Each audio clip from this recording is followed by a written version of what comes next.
So right now, we're going to work out lesson 1-2, problem 31. The problem asks us to classify the square root of 64 plus 3. So the first thing we need to do is work out the square root of 64 plus 3. So the 64 plus 3 is 67. So we have the square root of 67.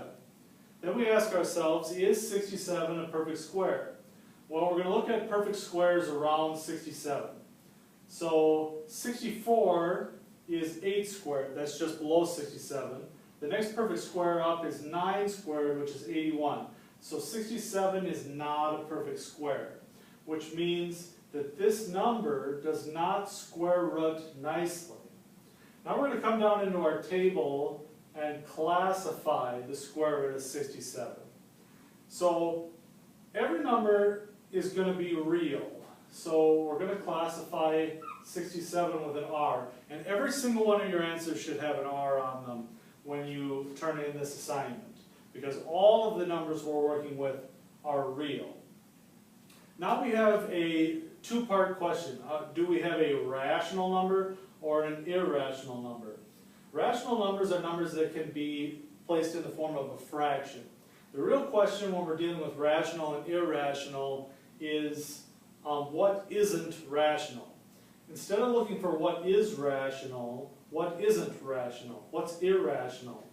And the biggest two things that are irrational are square roots that do not work out properly, that aren't perfect squares, and then specialty numbers like pi or e. In this case, we have the square root of 67, which is in fact irrational because it is not a perfect square. So we're going to put down Ri. Now, if it did have a perfect square, let's say that we were dealing with the square root of 64, well, we know that's 8. So then 8 would be real, it would be rational.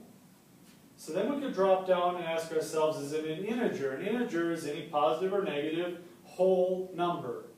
So we have 8, which is a positive whole number, so that's definitely an integer. We'll add our z to that field. Now we ask ourselves, is it a whole number? A whole number is all positive numbers or 0 that are, whole, complete numbers, no decimals or fractions. And so in this case, it is, so we would put in W, and then we go all the way down to the last category, which is the natural numbers.